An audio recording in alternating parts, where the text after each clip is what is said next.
അതിനേക്കാളൊക്കെ ഉപരി രാഹുൽ മാങ്കൂട്ടത്തിനെതിരെ പാർട്ടി എടുത്തിരിക്കുന്ന നടപടി, അത് ഉയർന്നു വന്നിരിക്കുന്ന ആരോപണങ്ങളുടെ അടിസ്ഥാനത്തിൽ താഴെയും മുകളിലും നോക്കാതെ ധാർമ്മികത മാത്രം മുൻനിർത്തിക്കൊണ്ട് പാർട്ടി എടുത്തിരിക്കുന്ന നടപടി, ആ നടപടിയിൽ പാർട്ടിയുടെ ഒരു നിലപാടാണ് പറഞ്ഞത്. മനസ്സിലായില്ലേ? അപ്പോൾ ആ നിലപാടുകൾക്ക് അപ്പുറം നിന്നുകൊണ്ട് രാഹുൽ മാങ്കൂട്ടത്തിനെ മത്സരിപ്പിച്ചാൽ ഈ നിലപാട് തന്നെ ചോദ്യത്തിലാകും എന്നുള്ള കാര്യവും പാർട്ടിക്ക് മുമ്പിലുണ്ട്. അപ്പോൾ രാഹുൽ മാങ്കൂട്ടവും പാലക്കാടും എന്നുള്ളത് പാർട്ടിയെ സംബന്ധിച്ചിടത്തോളം ഒരു വലിയ പ്രതിസന്ധി എന്നൊന്നും ഞാൻ പറയില്ല. പക്ഷേ അവിടെ പാർട്ടിയെ സംബന്ധിച്ചിടത്തോളം ഈ മതിരിച്ചിട്ട് അങ്ങോട്ട് ഇറക്കാനും വയ്യ, കഴിച്ചിട്ട് അങ്ങോട്ട് തുപ്പാനും വയ്യ എന്ന് പറഞ്ഞ അവസ്ഥയാണ്.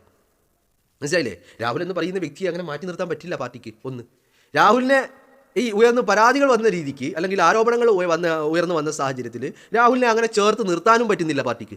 ഇതാണ് ഞാൻ പറഞ്ഞത്. പക്ഷേ പാർട്ടി ഒരു സൊല്യൂഷൻ കാണും. രാഹുലിനെ അങ്ങനെ പാടെ കൈവിട്ട് കളിയില്ല. 2026 നിയമസഭാ തെരഞ്ഞെടുപ്പിൽ രാഹുൽ തൽക്കാലം ചിലപ്പോൾ മാറി നിൽക്കേണ്ടി വന്നേക്കാം. പക്ഷേ അത് അയാളുടെ വലിയ ഒരു തിരിച്ചുവരവിനുള്ള മാറി നിൽക്കലായിരിക്കും എന്നുള്ളതാണ് എനിക്ക് പറയാനുള്ളത്. അപ്പോൾ എന്താണെങ്കിലും രമേശ് പിഷാരടി എന്നുള്ള ഒരു ഓപ്ഷൻ പ്ലാൻ ബി ആയിട്ട് കോൺഗ്രസ് കണ്ടിട്ടുണ്ട്.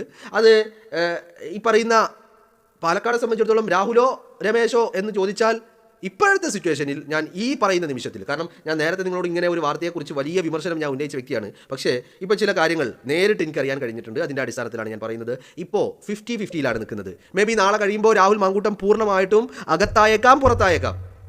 എന്ന് പറഞ്ഞാൽ ഒരു പക്ഷേ രാഹുൽ 100% പാലക്കാട് മത്സരിക്കും എന്നുള്ള സ്ഥാനാർത്ഥിയാക്കും എന്നുള്ള ഒരു സിറ്റുവേഷൻ വന്നേക്കാം. അല്ലെങ്കിൽ രാഹുലിനെ ഇപ്രാവശ്യം മത്സരിപ്പിക്കില്ല എന്നുള്ള ഒരു നിലപാടും വന്നേക്കാം. എന്താണെങ്കിലും ഇപ്പോഴത്തെ സ്ഥിതിയിൽ 50-50 രാഹുൽ അല്ലെങ്കിൽ രമേശ് പിഷാരടി എന്നുള്ള ഒരു രീതിയിലാണ് കാര്യങ്ങൾ നിൽക്കുന്നത്.